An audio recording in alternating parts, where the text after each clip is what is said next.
SBC Aktualno, podcast kluba slovenskih podjetnikov.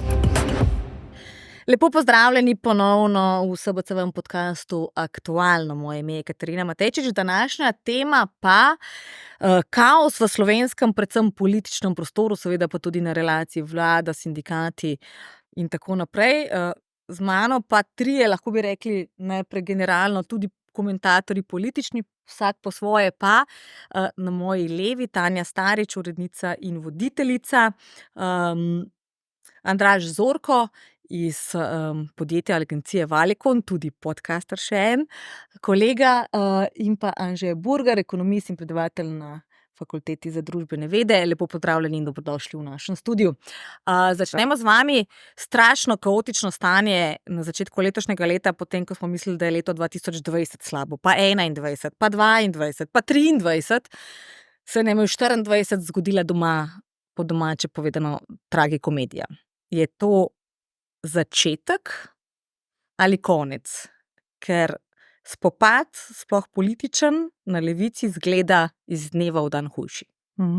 Ja, konec zagotovo ni, ne. Treba pač se zavedati, da je letošnje leto tudi volilno leto, ne. Potem, ko smo imeli po super volilnem letu eno leto pavze, ne, če temu lahko tako rečemo, zaradi tega, ker seveda se dogajalo tudi lani marsikaj, tako v politiki, pa predvsem tudi vemo, da so bile katastrofalne poplave, izredne razmere. Skratka, v izrednih razmerah živimo tako rekoč že več kot 10 let. Zdaj, kar se tiče političnega dogajanja, je bilo pričakovati, da se bo zaostrilo pred junijskimi evropskimi volitvami, to bodo prve volitve po super volilnem letu, kjer se bojo pač izmerila moč opozicije, moč vladne koalicije, vsi tekmeci, ne, ki so, torej sorodne stranke bodo zmerile svojo moč, da se bo dogajalo, bilo mogoče pričakovati, ni pa seveda bilo mogoče pričakovati, da se bo zgodilo to, kar se je zdaj, ker pa mislim, da pa je brez primere v slovenski politični zgodovini, ne, se pravi, razkritje nepravilnosti v enem ministrstvu, zahteva neke stranke koalicijske, da njihova ministrica odstopi, potem se ministrica stranki upre. Tega mislim pa, da še nismo videli, no. Zadnja leta imamo veliko novih obrazov, novincev, ki so kar precej uspešni na začetku, potem pa hitro ta uspeh in blišč in neka všečnost zbledi. Zdaj pa v bistvu največji spopad, in to javno odprto v medijskem prostoru, tako rekoč najstarejše stranke SD-ja, torej stara utečena stranka z nekimi jasnimi strukturami, se res niso znali dati za zaprta vrata, 4 stene, se na pol pobiti in stopiti pred medije, pred kamere, pred javnost usklajeni. Očitno ne. Če ne bi gledali tega, kar smo gledali zadnjih 10 dni že zdaj v bistvu, ne. Jaz mislim, da za to stranko smo tudi že komentatorji večkrat omenjali, pa namigovali, špekulirali morda, da pri njih ves čas bije nek boj za prevlado. To se vidi vsakokrat, ko pride do volitev za predsednika oziroma predsednico te stranke. To se vidi tudi potem, ko ga izvolijo, ko se vsake toliko časa pojavi neko namigovanje, ali je ta oseba še dovolj čvrsto na tem mestu, ali še ima zaupanje baze in tako naprej. Oni sicer to potem radi interpretirajo, se pohvalijo, da so pač demokratična stranka, ki ima več kot samo enega kandidata, kot kakšna druga stranka, na primer zadnjih 30 let. Jaz mislim, da tle smo priča enemu toku dogodkov, ki je značilen za to družbo in to državo, nažalost tudi na nek način gospodarstvo, ki traja že leta in leta in leta. Je nek ustaljen tok in mislim, da se je tle enemu kupu akterjev zdelo, da bo pač vse to šlo spet še enkrat skozi, kot je šlo že večkrat do zdaj, so pa naleteli na eno veliko skalo sredi te reke in potem so malo panično reagirali. To, kar se je zgodilo prejšnji teden, ta zahteva predsedstva SD-ja po odstopu ministrice, kot je Tanja omenila, temu še nismo bili priča v zadnjih 30 letih. To je bila za moje pojme ena taka dosti panična poteza. Mislim, da so tudi sami zaznali, da so preveč panično reagirali, kar se je videlo včeraj, ko so začeli umirjati ton po diplomatsko, vendarle celo priznati neke pravilnosti v tem, kar je ministrica naredila s strani predsednice Fajon, kar pa morda kaže tudi na to, da je tudi sama zaznala, da je tudi njena pozicija ogrožena. Skratka, ne, niso se znali zmeniti za zaprtimi vrati, pa še nikoli ne tako odkrito. Podvprašanje, je to od zunaj generirana in podpihovana afera, ki je bila namenjena temu, da se SD spre, seveda verjetno nihče ni pričakoval, da tako zelo, ali so samo oni kljub svoji zgodovini tako zelo amatersko in komunikacijsko slabo odreagirali na nekaj, kar so si v bistvu sami skuhali. Je verjetno malo oboje, ne. Mislim, afere ne prihajajo iz nič, ne. Afere zmeraj pridejo od nekod, ne. Tudi, razkritje, da je šlo pri tem nakupu, torej nakupu stavbe na Litijski, vse narobe, ne. Da zdaj že vidimo, da je šlo vse narobe, je od nekod pač ta informacija prišla, ne. Tako da, seveda lahko špekuliramo, komu zdaj to koristi, komu zdaj to škodi, ne. Ampak potem se je pa odprlo, ne, tako kot pravi Andraž, cel kup, drugih stvari, ne. Se pravi, pokazalo se je, da je SD, kot rečeno, da ima težave, da ni znala reagirati, da je na prvo žogo zahtevala zamenjavo ministrice brez tega dostavka, da bi rekli: "Ja, ampak bomo pa razčistili, ali je šlo kaj narobe." Pa odprlo se je ono prastaro vprašanje, na katerega smo po covidu že pozabili, kaj se dogaja z javnim denarjem in koliko so stranke dejansko, torej, da kadrujejo, to vemo, ne, ko se dobivajo generalni sekretarji vsak teden, ampak te špekulacije, da tudi prijatelji prijatelju, prijatelju in da se z denarjem Kar so nekateri ne zdaj dela. celo javno rekli na televiziji, če se le da, zakaj pa ne, Ja, dajmo če se le da, pomagati, zakaj a pa ne. ne, to je bilo, mislim, če se gotovo se spomnimo, ne, Miro Cerar je svojo stranko iz nič zmagal rekordno v tistem času, ravno s tem, ko je govoril, bomo vrnili etiko, bomo vrnili poštenost, ne. Tako to je bila velika tema, ki je potem šla malo v ozadje, ne, zdaj se je pa spet odprla na velika vrata. Potem je tretja dimenzija je seveda, odnos Svobode, ne, torej predsednika vlade, ki je zdaj na potezi, ne, in so čedalje bolj napeti odnosi z SD-jem, tako da ta zgodba je prerasla, mislim, da, tudi če je kdo nalašč lansiral z željo, da nekaj razkrije, to mislim, da je, da so meje Eskaliralo. meje so padle, ja, zgodba je prerasla vse meje, ki smo jih, ne. Dajva videti to v en, finančno-ekonomski kontekst, ne. Govorimo o stavbi, za katero so dali nekaj manj kot 8 milijonov. Ravno danes je prišel ven podatek, da je primanjkljaj v januarju letos pol manjši, kot je bil recimo lansko leto. Na drugi strani zahteve zdravnikov samo po povišanju za 400 milijonov. Je teh 8 milijonov, ne, kolikor je za nekega povprečnega Slovenca, to ogromno denarja? V kontekstu države, BDP-ja, proračuna, stvar, za katero se splača iti na nož. Mislim, glede na, celoten obseg javnofinančnih izdatkov je seveda to zanemarljiv znesek. Je pa to posledica, po mojem mnenju, poleg naštetih dejavnikov tudi, dveh političnih pa enega ekonomskega. Prvi politični to, da pač smo zopet priča eni zelo nestabilni, koaliciji, kjer imamo, po mojem mnenju preveliko število strank z preveč različnimi si pogledi, stališči, mnenji.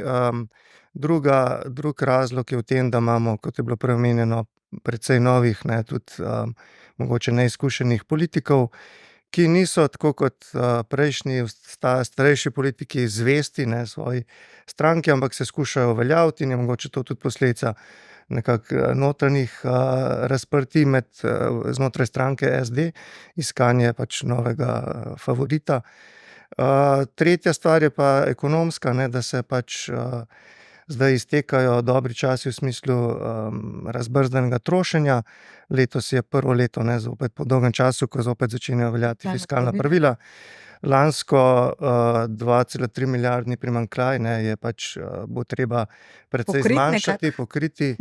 Tako da, to je zdaj potem, posledica tudi nekako iskanja še tistih preostalih sredstev, plenjenja, ki se še lahko, odvrti do trenutka, ne, ko bo pač Evropska komisija precej bolj, podrobno začela gledati, fiskalno politiko, javnofinančne izdatke, ne. Ker za zdaj smo bili še na strani držav z zeleno lučjo, kar se tiče proračunskih dokumentov in Tako niso je. imeli pripomb.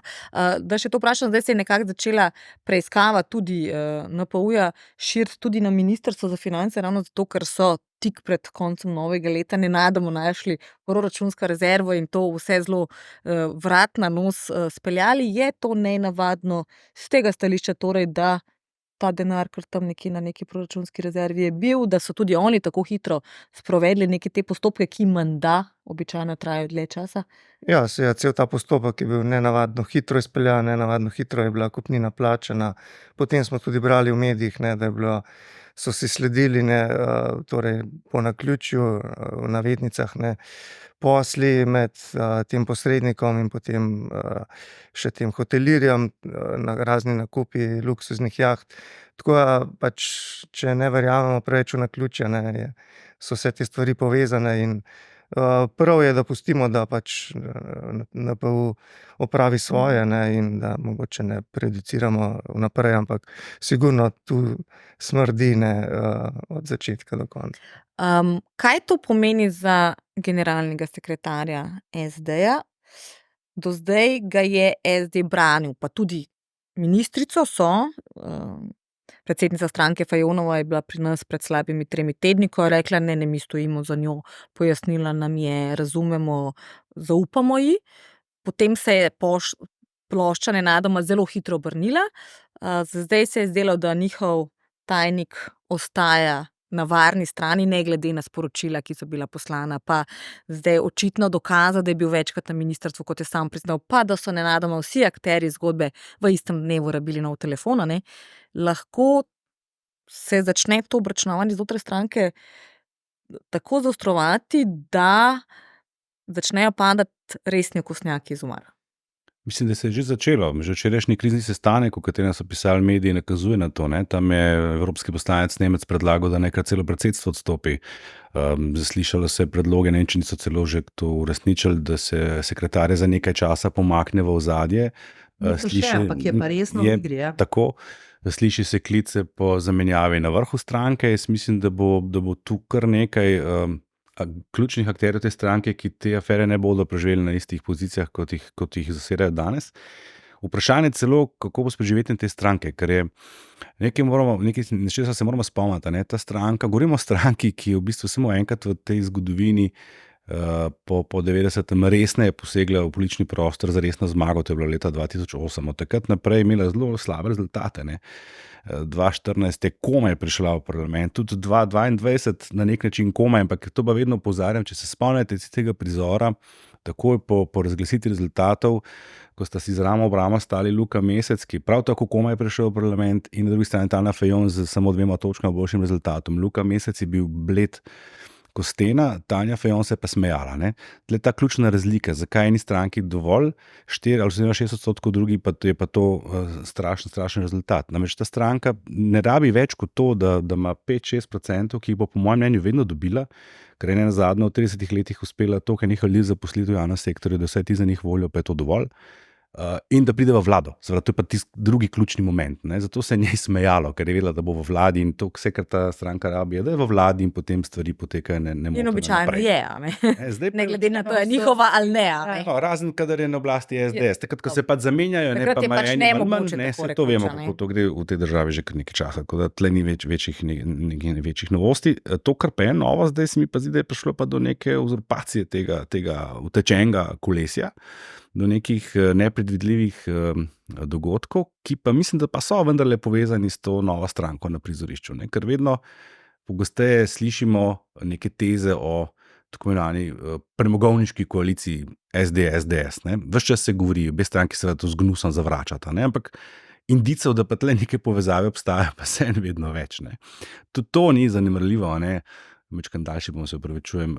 Ob odzivih v trenutku, ko je Dominika Švarc Pipan najavila, da ne misli odstopiti, ne, ko je prišel ta disruptivni moment, ki nihče ni pričakoval, niti sama stranka SD, ne, kaj se je zgodilo. Ne. Jaz sem takrat samo gledal, kdo se bo na kakšno stran postavil. Ne.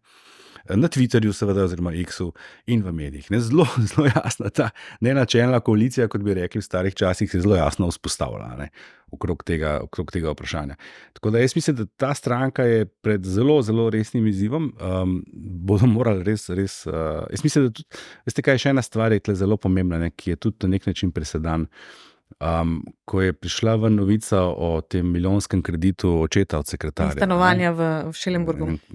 Spet kako zdaj, kako zdaj gospod 70 let star dobi milijon evrov kredita za 1,3 Milijon plus. milijon plus 1,3 ali koliko resno mero. Ker se spomnimo recimo Simone Dimic, kjer so bili celo obsojeni za bistveno manjši kredit. Ne? Zakaj je to pomembno? Ne? Zato, ker pri takih informacijah, številkah se pa tudi tisti najzvestejši predstavniki njihove baze vprašajo, koga pa pravzaprav oni res tako brezpogojno podpirajo. To je tisti moment, ki pa zadane tiste anonimne, neznane obraze, ki stojijo za to stranko že leta in leta, pa še kar nimajo kredita za milijon in stanovanja te velikosti. In ti so tisti, ki bodo po mojem od znotraj, od zadaj to stranko zdaj pretresali do temeljev.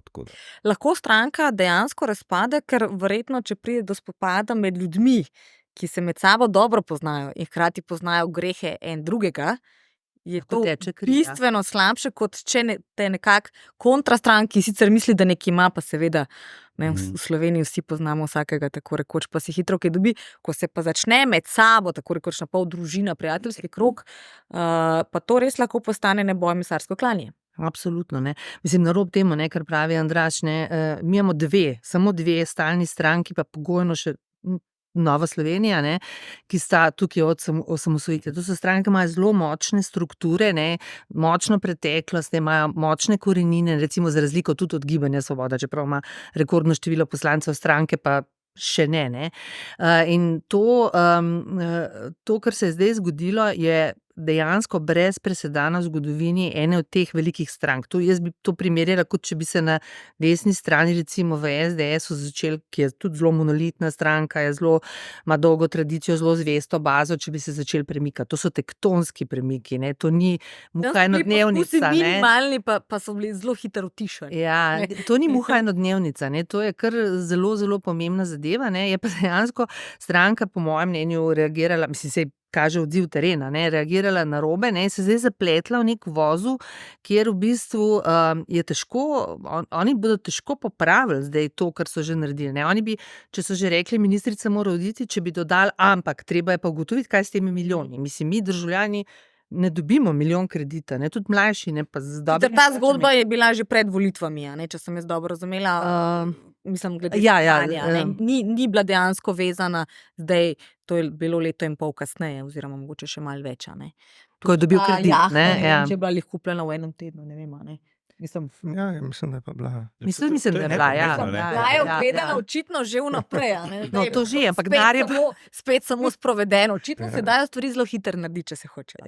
Skratka, pogled tudi zelo zvestega volivca ene stranke, ne, treba razumeti, ne, in pač tudi ne pozabiti, da res so zdaj pred vrati volitve, mogoče niso usodne volitve, ampak za stranke so zelo pomembne, sploh za socialne demokrate, ki so bili načeloma močni, ne, oni so imeli po 2 poslanca. Ravno zadnje raziskave so se najbolj dvignili, približali Gibanju Svoboda in so v bistvu bili edini, ki so leto in pol preživeli brez neke resne afere. Ja, to je bil njihov slogan, ne, mi smo brez afer, ne, in zdaj se jim je tole zgodilo, iz česar bodo izjemno. In je hujš kot vse ostale afere skupaj. Posledice se pravi presegajo tudi samo te volitve, ne, tukaj mogoče pač tisti, ki mislijo kandidirati, mogoče gledajo v tej luči, ampak dejansko, kaj se bo stranko zgodilo, ne, stranka je to neko svojo podobo iskala zelo dolgo časa, tudi menjavala predsednike, ne, iskala neko to vrnitev. Bivši so kar nekakšni ven, ne, vedno.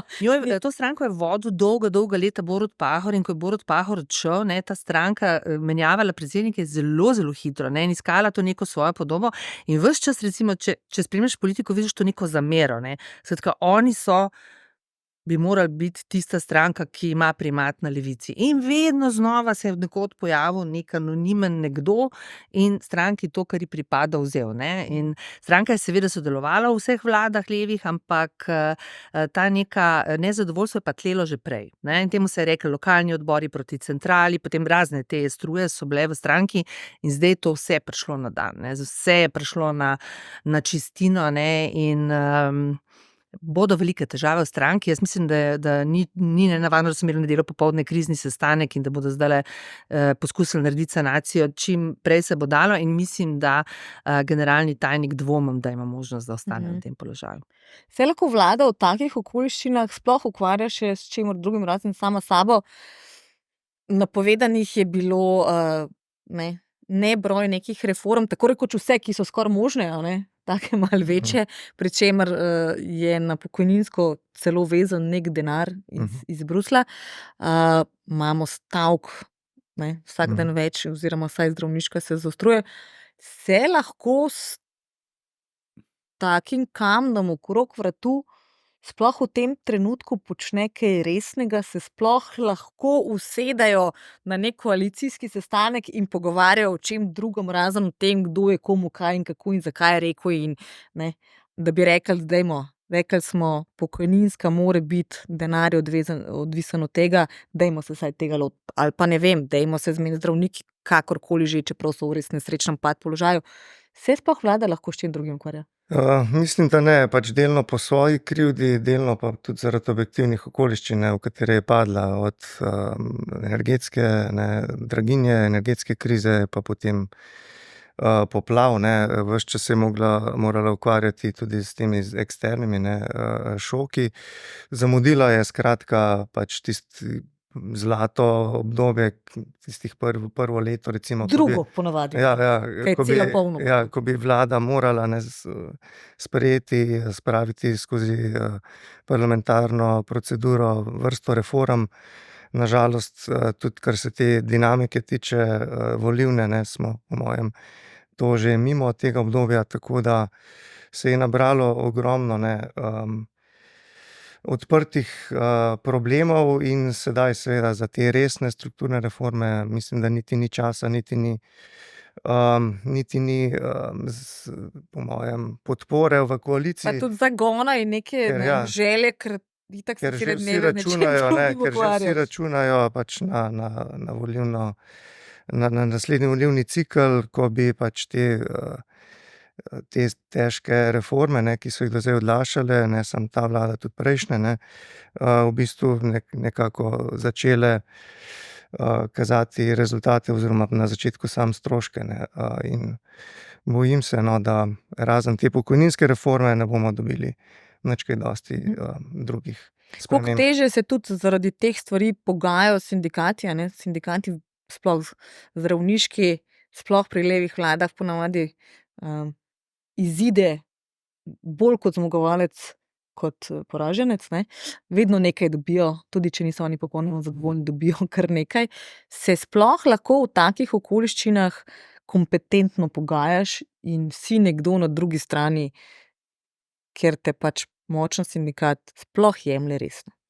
Ja, se mi zdi, da tu se je malo situacija obrnila v smislu, da tudi z medijsko podporo je javno mnenje sedaj nekoliko precej bolj negativno, glede zahtev zdravnikov, sploh glede na pač znano dejstvo, da so njihove plače od vsega javnega sektorja najbolj narasle, plus, ko dodamo še te dodatke, do katerih so bili upravičeni eni bolj, drugi manj. V času korone. V času korone.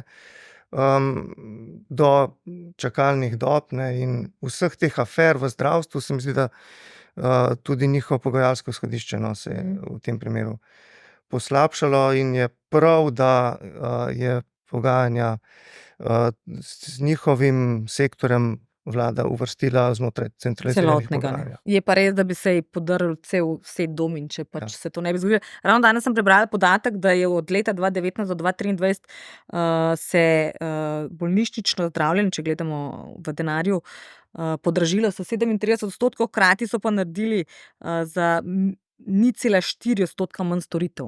Vse na račun zdravniških plač, celotni javni sektor lani, če se ne motim, 10,2% višja plačna masa. Ob zdajšnjih zahtevah, ne vem, kakšne rasti bi sploh imeli.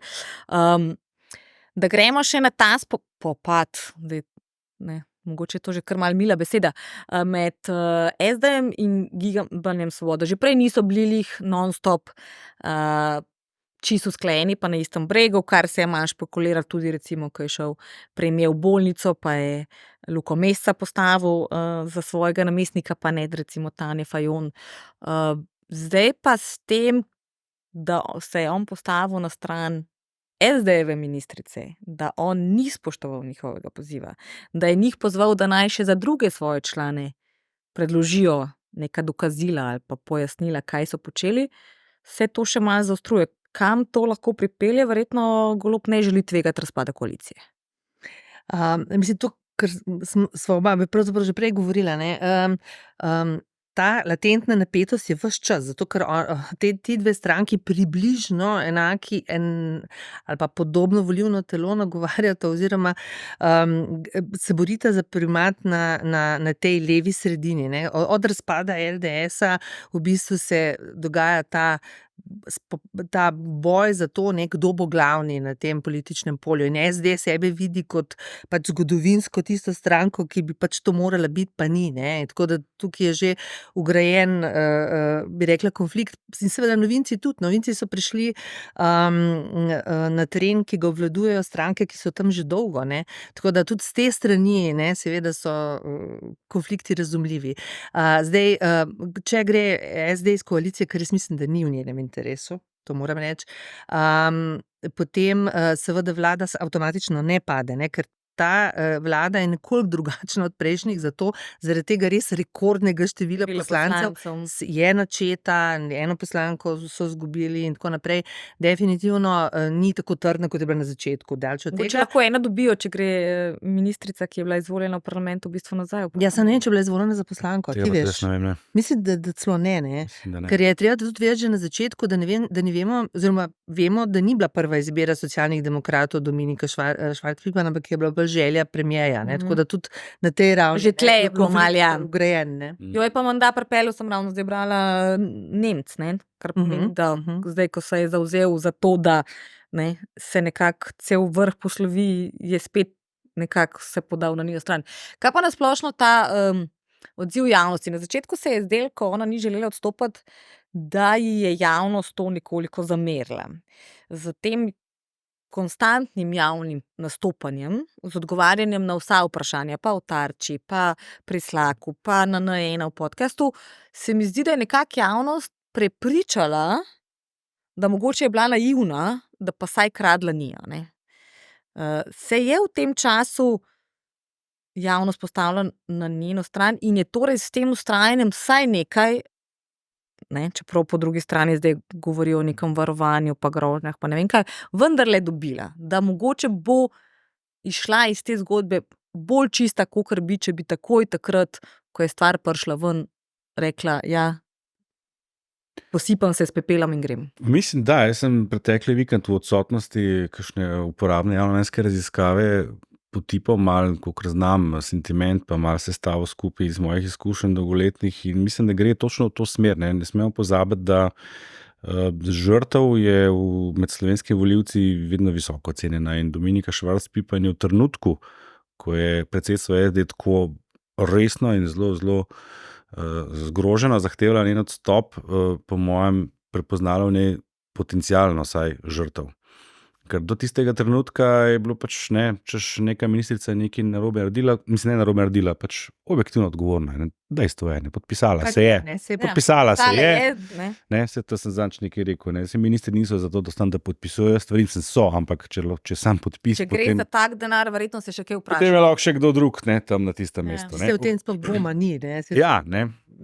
Tako da z tega vidika, tudi če se bomo to mogoče vrnili, mislim, da tudi za njen odstop je bil čas prej. Zdaj absolutno ne, ker v trenutku, ko je njena stranka njo tako izvrgla ven iz tega kolesja in tako jasno dala vedeti, da ne stoji za njo, po eni strani v očeh javnosti po mojem mnenju postala žrtev in so se v brvi prestignile. Ne?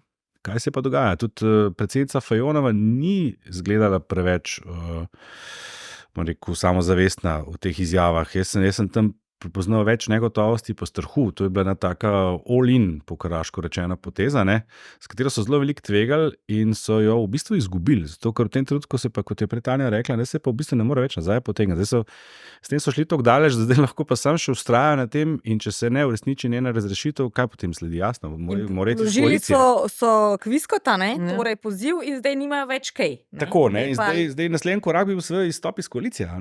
In če se ta ne zgodi, potem se spet obrvi stvari proizdignejo. Zakaj Tem je pa bilo ne? neko napihovanje in Zakaj pa ne? grozenje, Kaj pa je potem pa zadnje, nič iz tega, ne? Jaz popolnoma razumem ministrico, da v tej fazi ni odstopila. Nisem razumel, zakaj ni prej, zato ne poznam vseh okoliščin, vem, da so bile še neke osebne okoliščine na delu in tako naprej, ampak to načeloma ne bi smelo vplivati na. No, tisto bi mogli biti večjo kontra, ne? To je Ko se ti nabere toliko stvari, hitreje greš, kakor da prenašaš. Ko si pa enkrat postavljen tak položaj, kakor so jo v lastni stranki postavili, pa je bila to edina njena možnost, da ostane. V bistvu, ona je prišla v položaj, ko nima več kaj izgubiti.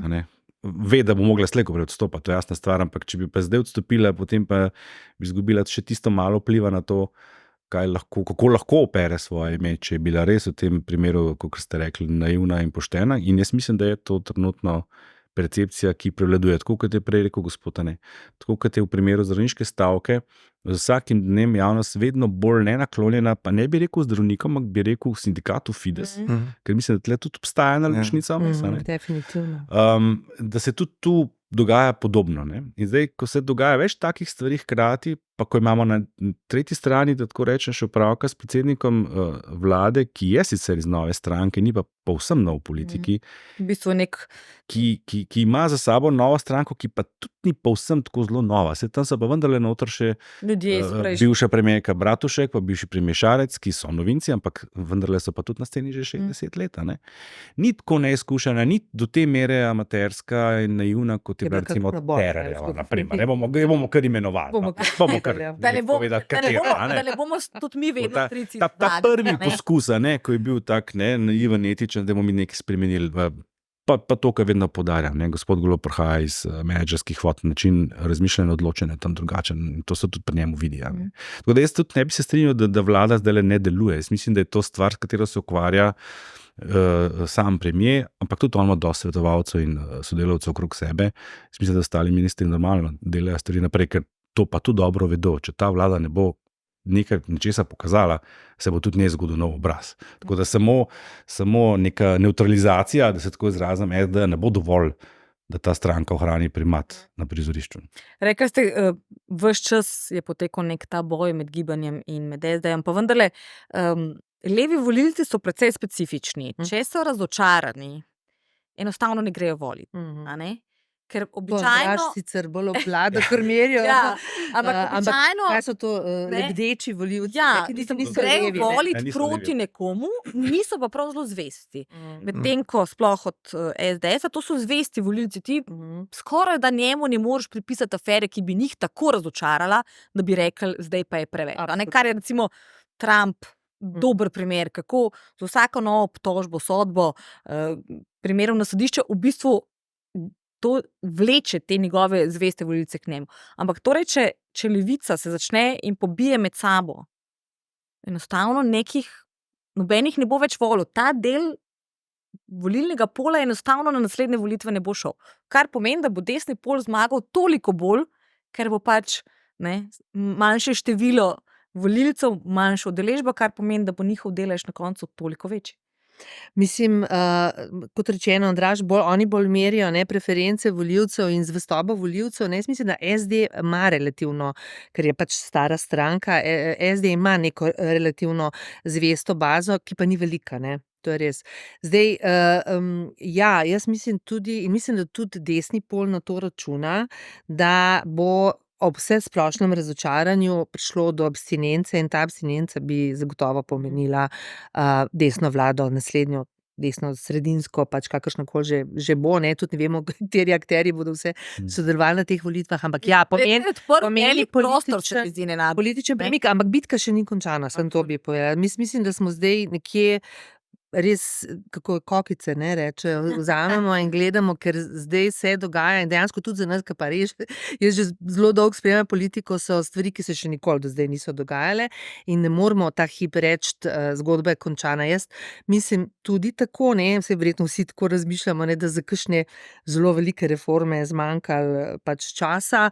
Zdaj, z reformami je tako, mislim, mi, ki zvemo dolgo politiko, iti na tiskovno konferenco in razlagati, kakšne reforme, to je zelo, zelo tvegano. Je bilo v začetku jasno, da mislim prav celega sistema niti v enem, še v 2 mandatih ne boš spremenil kar tako, glede na to, da 3. leto se že končajo te stvari. Nekaj pa bo morala ta vlada narediti. Zdaj, zelo dela na tem dogovoru, plačnem dogovoru, ki bi bil nujen. Zdaj, jaz dvomim pa, ne, ker se spomnim prejšnjih pogajanj, ki jih je še Virant delal, kako težka so ta pogajanja, ta stebrna pogajanja, ne. Ker to je masa ljudi, to je masa javnih uslužbencev, ki vsakega daš v določen predalček, ne, in to traja leta, ne. Zdaj vlada računa, da bo to naredila do jeseni. Do Bomo videli, septembra. ne, Ne, do samo septembra. to, ne. Vsi ti ljudje se pol nekega dne pojavijo na volitvah, ne. Na volitvah Torej, primerjajo se med vsakemu nekaj sabo, data, ne. izjemno težak projekt, ne. Pokojninska reforma je nujna tudi zaradi denarja, ne, pač neke stvari se bojo dogajale. Mislim, da vlada zelo veliko pozornost namerava po poplavni sanaciji nameniti, ne, kar je pa tudi zelo tvegano, zato ker tam se bodo ljudje morali izseliti iz svojih domov, ne, in je vprašanje, ali bo pač aplavz javnosti, ko se bo ta projekt končal. Tudi tam je zelo pro et kontra. Eni si Tudi- želijo, je pa tudi- kar velik delež ljudi, ki so na seznamih, pa se ne želijo. Ne? Tako da hočem reči, v ozadju tega političnega hrupa se dogaja, ne, in je treba pač z enim očesom ves čas gledati tudi to, ker na koncu bo pa, v afere se pozabijo, ne, to pa bo pomembno, kaj je vlada naredila, ne. Gospod Zorko je rekel, premier prihaja iz gospodarstva, iz podjetništva, ampak nekako se zdi, da je ves ta podjetniški duh pozabil v sekundi, ko je stopil v novo vlogo. A ne? Kako on danes dojema davke, koga je treba obdavčiti, na kakšen način, kakšno davčno reformo narediti, je precej drugače od tega, kar je on trdil nekoč, ali pa kaj je danes dobra plača, je popolnoma drugačen kriterij kot to, kar je njemu na GEN-I-ju pomenila dobra plača. Ne? V končni fazi smo imeli afero z njegovo firmo za sončnimi elektrarnami, kar pomeni, da zna zelo dobro se prilagoditi priložnostim in trgu, tudi na nek način, ne moramo jih reči insiderske informacije, ampak informacije, ki jih nima pa ravno vsaka, ne, izkoristiti v svojo korist. Zdaj kot državnik, kot premier igra zelo neko socialno vlogo enakosti, ne, vse za vse. Malo kontradiktorno na zgodbe, ki smo jih poslušali še 2 leti nazaj. Ja, v to vlogo so ga okoliščine prisilile, ne, pač glede na to, v kakšni koaliciji je in kakšna je koalicijska pogodba, ki jo vse stranke zelo močno ščitijo, skušajo uveljaviti. Potem pač za neke blazno liberalne ali pa tržne rešitve, po mojem, niti ni že od začetka bilo prostora, ne. Se je pač mogel na hitro naučiti, prilagoditi, to smo videli, ne, da je imel na začetku težave, ne, kako preklopiti iz te vloge menedžerja, ko je pač samo torej izvajalec oziroma pač je on bil tisti, ki je ukaze podeljeval, ne, zdaj je pač moral ves čas iskati kompromise, tako znotraj koalicije, kot tudi z drugimi deležniki, socialnimi partnerji in tako naprej. Tako da jaz mislim, da jaz imam občutek, no, da je sam pri sebi pač si nalil čistega vina in videl, da pač znotraj te koalicije niso možne večje spremembe v smeri nekih razvojnih reform, ki jih Slovenija po mojem mnenju potrebuje, ne, ki morajo biti liberalne, ki morajo odpirati prostor, liberalizirati, zmanjševati administracijo, zmanjševati ekscesne izdatke države, se pripraviti na zeleni prehod, staranje prebivalstva, ampak je videl, ne, da je pač nekako torej po liniji najmanjšega odpora se odločil privesti do konca ta mandat. Jaz mislim, da je to njegov. Že v času, recimo korona ni bila v njegovem času, pa vendarle potem smo zaradi ruskega napada na Ukrajino kar nekaj denarja dali za blaženje posledic zaradi dragih energentov. Lani seveda katastrofalne poplave, torej spet popolnoma nepričakovani izdatki iz slovenskega proračuna. Obakrat smo dodatno povečali primanjkljaj, se dodatno zadolžili, povečali tudi državni dolg. Zdaj pa verjetno, če bi sešteli vse zahteve, bistveno več kot 0,5 milijarde dodatne plačne mase.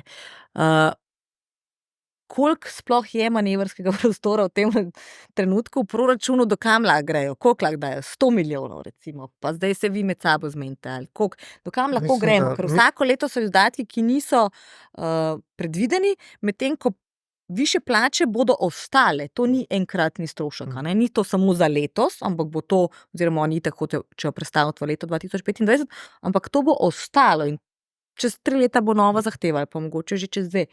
Koliko je sploh prostora? Ja, mislim, da zelo malo. No. Prvič, v naslednjih letih bomo tudi v Evropski uniji prišli na nova fiskalna pravila, ki bodo bolj upoštevala strukturni izhodiščni položaj države, ki je trenutno zelo slab, med najslabšimi v Evropski uniji. Imamo 3,5% BDP strukturnega primanjkljaja, kar pomeni, da bomo v naslednjih letih morali bolj intenzivno zapirati ta deficit. Po drugi strani smo pa v preteklih letih realizirali zelo visoke javnofinančne primanjkljaje, ki pa niso samo posledica teh enkratnih zunanjih vplivov izdatkov, ampak tudi neočiščeno teh interventnih ukrepov so se recimo leta 2023 glede na 2022 povečali izdatki za 650 milijonov evrov, in tudi fiskalni svet je ocenil vse te ukrepe za naprej, do 2025, ko so te interventni oziroma te očiščenje interventnih ukrepov, te ad hoc dolgoročno povečanje javnofinančnih izdatkov recimo nanesejo na kar 3% BDP več izdatkov v naslednjih 2-3 letih. In glede na dejstvo, da so se izdatki povečali po 14% stopnji in tudi očiščeni po 11% stopnji, da se je masa plač povečala lani za skoraj 11%. Več kot 10, Kaj dosti večje prostora ni, jaz mislim. Večkrat smo že omenili zdravstvo in zdravnike, pa njihove zahteve, pa odziv javnosti na to. Zdaj se je pa ta spopad političen nehote ali pa hote tudi v zdravstvo nekako prikradu, in sicer z očitki Erika Breclja, ki je predsednik strateškega sveta za zdravstvo in tako rekoč Golobov človek, in njegovi očitki na račun SD-ja in SD-jevih kadrov v Onkološkem inštitutu. Sicer do zdaj z nekimi resnimi imeni ni postregel, kar je mogoče malo nenavadno, tudi ni nikoli rekel, da je to kamorkoli prijavil, kar bi se meni zdelo, da če dejansko odkriješ nepravilnosti, je to seveda tvoja prva naloga. Tako da se je celo Jelka Godec oglasila in rekla, da to je pa zdaj že preveč, ali naj pove, kdo je to, ali naj bo pa tiho, kar je še ena redka stvar v slovenskem političnem prostoru. Je to slučajno, da to sovpada, še en udarec SD-ju, ali je to naštimano, ali kako je on zdaj tele očitke na Onkološkem inštitutu najdem? Treba pač reči, da on ne govori drugače prvič, on neprestano na to opozarja. Zdaj še dodatno to tudi zdaj dal v kontekst, ki je ravno SD v spredju, je še on mogoče je bolj očitno, da on plenilska stranka, ampak jaz mislim, da on kar je govoril o imenih, sam morda bi moral tudi mi novinarji iti pogledati, ker on je govoril o tistih, ki vodijo onkološki, tam pa so res člani SD-ja, oziroma SD jih je predlagal, on ni z njihovimi imeni, mogoče zaradi kakšne tožbe, ampak vemo pa, kdo tam je. Ker je rekel, da so isti akteri kot akteri v aferi Sodna palača, kar pomeni, da to ni direktor in šef varnosti, ali kaj naj bi bil problematičen, ampak so to v bistvu strankarski kadri. Ki pa o strankarskih kadrih, ki v določene svete, zavodov in tako naprej, se pa dogovarjajo generalni sekretarji strank. Tukaj je ta linija, na katero on opozarja. Tudi moramo reči, moramo biti pošteni, ne prvič, on redno opozarja, tudi že v zelo davnih časih na razne investicije. Ampak zdaj je to mogoče bolj opazno ravno v celem tem kontekstu. Kot politično dejanje lahko, glede na to, da vodi strateški svet, Ampak kot rečeno, poznavajoč doktorja Breclja, mu pač je pa treba priznati, da vedno znova opozarja, da on je večen kritik. Tako. Mislim, da sem videla neke posnetke ali slike, recimo so zgradili v Onkološkem inštitutu, kjer vemo, so težko bolni ljudje, dvigalo. dvigalo, ne vem, javno naročilo, stane toliko in toliko, gre toliko in toliko denarja, odobri nadzorni svet. Dvigala so preozka. Skratka, noter ne grejo. Ja, ali voziček, ali Vozički posla, ali in karkoli posle, je, kamor ne. vozijo paciente. Na take stvari on opozarja. Tako da, mogoče ga novinarji bolj v tem kontekstu vidimo, ja, zagotovo pa politično je to še bila kaplja zraven vsem tem težavam, ki so zdajle doletele Socialne demokrate s to celo zgodbo. Medtem ko se premier Golob v ta del ni vpletel, samo mirno je njega pustil, da obračunava z njegovim delnim nasprotnikom, medtem ko opozicija v tem trenutku nima nobenega dela. Lepo tam sedi in točno to je kokice in se smeji. Mislim, da ne. In ne, delajo kaj, ker sicer Janša je ravno včeraj x-nil, ali kako se to zdaj reče, da bi bilo treba vložiti interpelacijo za celo vlado, ne samo za te dve ministrici, ki sta že interpelirani, ampak so se mal, ne vem, ali pa je toliko šuma na levi strani, da tega na desni niti mogoče ne slišimo, pa je bolj beli šum. Mislim, jaz sem ves čas od začetka te afere pozoren na odzivanje z ene in druge strani. Sem že prej upozoril na to z tem izrazom, ni moj, da si ga nam pripisal slučajno, premogovniška koalicija, dokler si je izmislil, hvala, zelo lepo. Največ to, kar ste zdaj omenila, odziv na izjave dr. Breclja, s katerih strani je prišel odziv in je bil praktično enak. Poslanka Godec, zdaj pa dovolj, zdaj pa že končno nekaj povejte, pa Fajonova tožili vas bomo. Spet sta bila SD pa SDS na istem bregu, kjer se bosta znašla očitno tudi, če bo prišlo do interpelacije. In ta poteza Janševa včeraj, da je pa začel govoriti, seveda, da bo začel govoriti o operativni sposobnosti vlade in klicu k interpelaciji cele vlade. Jaz mislim, da pa tudi SDS bila do neke mere presenečena, ko je vložila interpelacijo, še ni bilo jasno, kaj se bo zgodilo. Jaz mislim, da niso računali na tak razvoj dogodkov. Jaz verjamem, da so oni računali na to, da bo stranka branila ministrico. Med sabo, ne, da bo SD to uredila, da bo uredila, da bodo uredili med sabo. Ne pozabiti, se tako, kot je Tanja prej rekla, to sta dve stranki, ki sta na prizorišču že 30 let, pa mislim, ne, kaj bi se zdaj skrivali, se iz iste šole, pa iste knjige, so pravi. Tukaj imamo nek način desno pa levo krilo ene bivše stranke. Da nastaja neka tiha koalicija med Gibanjem in med SDS-om. To je bila sicer pred časom, pri nas je to tik pred novim letom ponovil, da obstaja tiha koalicija med SDS-om in Gibanjem, ravno zato, ker ima Janša raje šibkega Goloba, kot neko novo močno ime na levici, ki spet vleče volilce in mu spet vzame 40 plus sedežev v parlamentu. Ne vem, jaz malo dvomim to. Gospod Tonin je imel že večkrat kakšne izjave par dni po tistem, ko se je nekaj zgodilo, pa se zdelo včasih malo nerealistične. Tudi osebno. Ne mora opozarjati na se zdaj. Ja, mislim, me to pa spominja na nek Toninov strah, ta večni strah, da bodo oni izločeni iz neke te igre.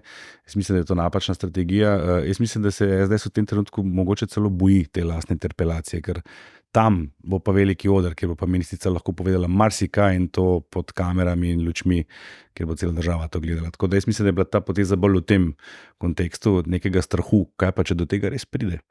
To, kar je pa Tonin izjavil, pa jaz ne vem, jaz mislim, da gleda to, sliši se, da ne bi kandidiral za evropskega poslanca. Mislim, da to kar zagotovo pomeni, da glede na to, da na NSi-ju bi en sedež moral biti zagotovljen. Da gre. Da on prihaja in da prihaja za njim najverjetneje gospod Vrtovec in jaz mislim, da bo tle malo več pragmatičnosti pa malo manj teh strahov pred SDS-om, pa kaj pa vemo. Za nekoga je že rekel tudi, nekdo je tudi že za Goloba rekel, da ga spominja malo vedno bolj na Drnovška, kar se tiče pragmatičnosti. Slej ko prej, jaz mislim, da tle v Sloveniji ne gre za polarizacijo levi desni, tega v resnici pri nas nijamo, mi imamo, to da govorim pa iz empiričnih podatkov, mi imamo v bistvu en del populacije, ki je vrednotno to, čemu bi rekli desnica, se pravi presega na tradicijo, konzervativne vrednote, ni naklonjeno migracijam, ni naklonjeno preveč istospolnim pravicam, takim stvarem, in se tem stojijo. Potem imamo ta levi del, ki je ideološko lev v smislu zagovarjanja vseh teh vrednot, sem hotel reči, kakšen lapsus bi bil to, vrednot svobodne družbe, socialnih pravic in tako naprej. Potem je pa tle ena, ne bom zdaj rekel amorfna gmota, ampak je pa ena skupina ljudi, ki pa je popolnoma neideološka, ki pa deli določene vrednote z desnice in določene z levice. In ta ta skupina predstavlja relativno večino.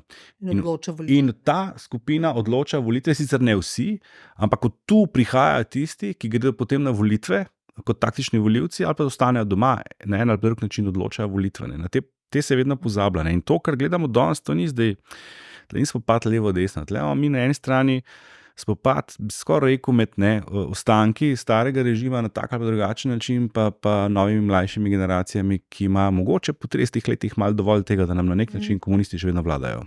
Taki ali drugačni obliki. To je pri Novi Sloveniji, jaz se tukaj strinjam. Ne? Jaz mislim, da Nova Slovenija ima dovolj tega biti v senci, to so mladi ljudje, ne, ki večkrat to tudi javno povejo. Mislijo, da je prišel njihov čas in da se mora nekdo umakniti. Mislim, nekateri umakniti, ki prihajajo tudi iz prejšnjih časov in te njihove izjave so tudi v tem kontekstu. Tudi rekli so, ne, da vlado, ki jo bo vodil Janša, ne grejo. Da Ja, to to je zelo resna. ker bo SDS, vendar ne on kot Sicer nič tega Znameniti- ne verjame. Znameniti odstop NSI-ja iz vlade Janše pol leta po koncu vlade. Ja, se spomnimo tega. Glede na to, da smo zdaj govorili o različnih volilcih in to, nihče od njih, ne glede na to, sodi na levi, desni, srednji ali kakršen koli pol, si nikoli seveda ne želi višjih davkov. Ne? Verjetno so Švicarji edini, ki so na nekem referendumu celo izglasovali neke višje davke, pri nas je to pač nemogoče. Si lahko vlada dovoli, da se nekako, bomo še videli, kako spogaja sindikati, nekaj malega bodo mogli dati, če ne drugega bodo mogli uresničiti ustavno odločbo in dati vsaj sodnikom in tožilcem več, tako bo v nekem momentu moralo biti, čeprav je ravno Klakočar Zupančič rekla, da ne dajo zato, ker ni denarja. Lahko to vse speljejo brez, da nekako dvignejo davke ali pa saj trošarine, da smo pri tobačnih izdelkih, smo na alkoholu, vmes so bile celo ideje na sladke pijače, ker ti, tudi večkrat smo že za tem omizjem govorili, ti lahko optimiziraš pobiranje davkov, ampak samo optimiziraš. Brez da bi povečal maso, ki bo prišla k tebi, ti veliko ne moreš narediti. Ne? Ja. Ti lahko to dovolijo.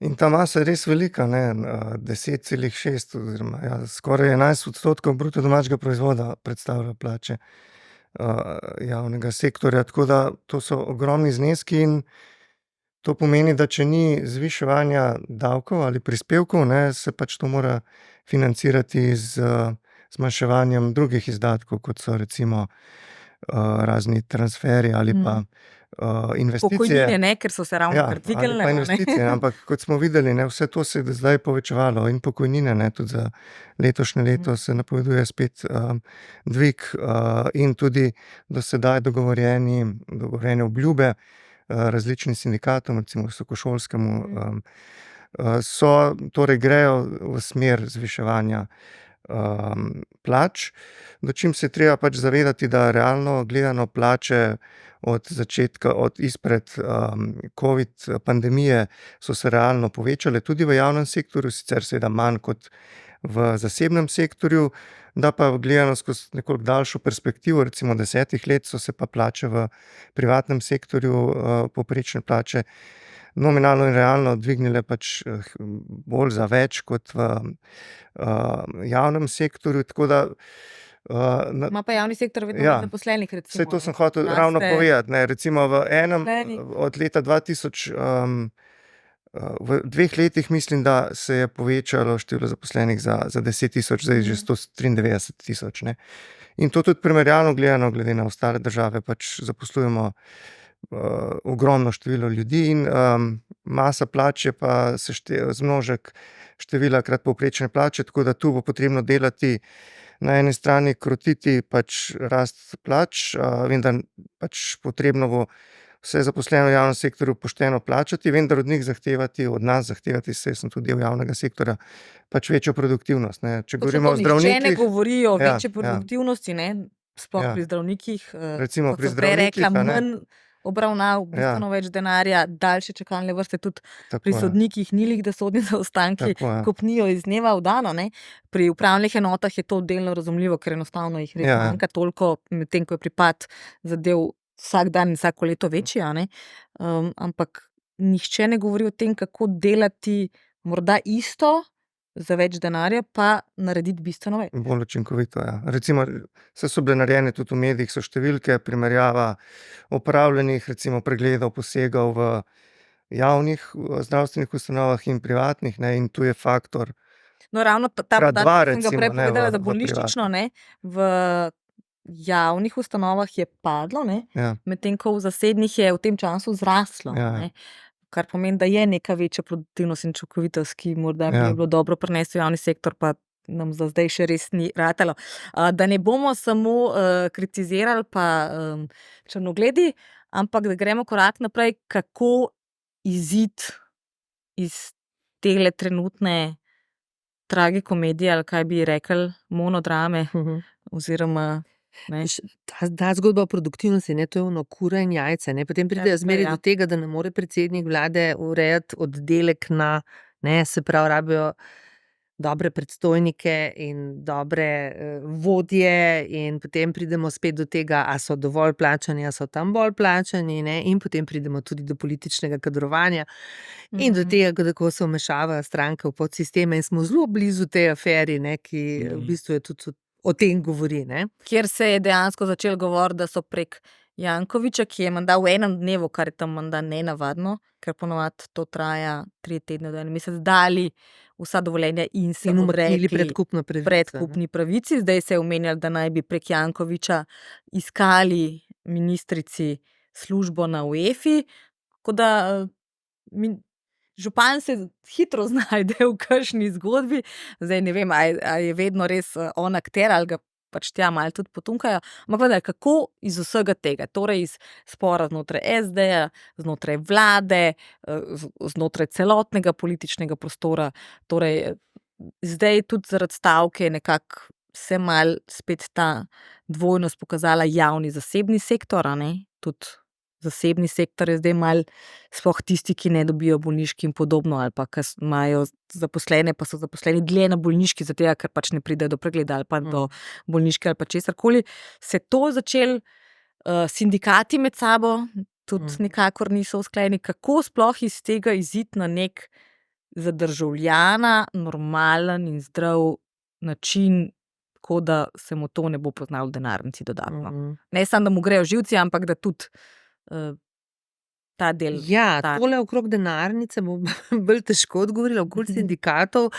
Se jaz strinjam z Andražem, da javno mnenje se ne gre v prid recimo zdravniški stavki, niti ne sodnikom, ki pa so modro se odzvali in so rekli, ne bomo protestirali, ne svoje stavkajo, na škodo državljanov, ne, kar je absolutno po mojem bila pametna poteza, ne, tako da ta hip vlada, torej moja teza je bila, ko se je res zaostrovalo zdravniki močno, da pač bo vlada vseeno imela podporo javnosti ravno zaradi tega, ne, ker si mislim, da tudi ti govoril, ne, se pravi javne podobe teh afer, kako težko pridejo ljudje do zdravnika in tako naprej, in potem pa še to ne dobijo zdravniških listov, pregledi odpadajo, ne, da bo javno mnenje na strani vlade do trenutka, ko se bo nekomu nekaj zgodilo.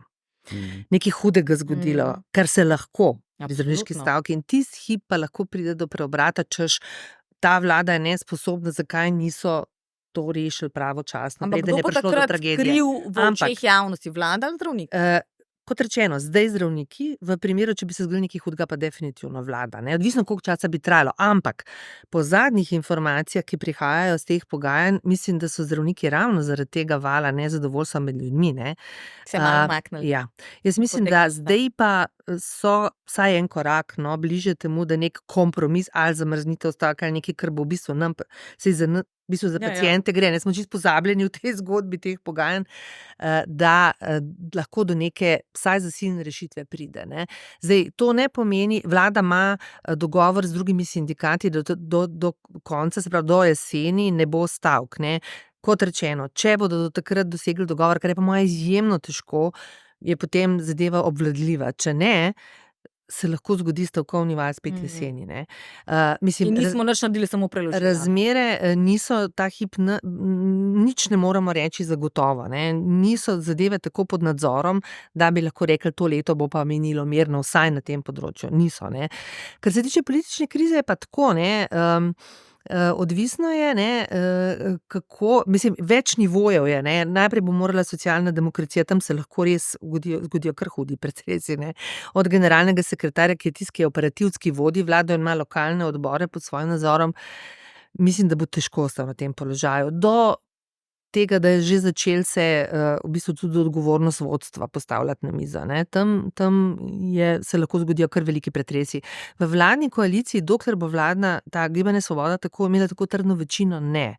Jaz mislim, da ta večina zagotavlja, da bo vlada ne bo kar tako padla. No. Mislim, velikokrat se govori, ne, kriza se kregajo, vse je narobe, ne. Ta vlada ne bo tako hitro padla. Lahko pa tudi, ne. Zaradi tega, ker bodo mogli pač modro vleči naslednje poteze, ne, sta napovedani 2 interpelaciji, še ena interpelacija celi vladi, skratka, to vladno večino bo treba držati pod nadzorom in ker je prejšnja Janševa vlada pokazala, dokler imaš večino v parlamentu, toliko časa vlada obstane, ne glede na to, kaj se dogaja tudi na ulici. No, tudi z manjšino se je dal, ne. Bila je pa celo manjšinska. V 2 primerih, Tako da, ja, tukaj smo, ne, jaz mislim, da bo zelo nemirno leto, zelo bomo mogli gledati in predvsem zelo nepredvidljivo leto. No. Kar je vsekakor pokazalo prvih 30-31 dni, a ne, da vsekakor in nič ne kaže na to, da se bo v naslednjih dneh to kakorkoli umirilo. Hvala lepa za vaš čas, za vaše mnenje, komentarje, udeležbo, seveda, tako da hvala vsem trem. Hvala za povabilo. To je bil še en podcast SBC Aktualno, tokrat o res napeti, vroči sceni na političnem slovenskem odru, ki nikakor ne deluje, da bo zastor padel kaj kmalu. Vabljeni k ogledu, poslušanju in pa srečno do naslednjič. SBC Aktualno, podcast kluba slovenskih podjetnikov.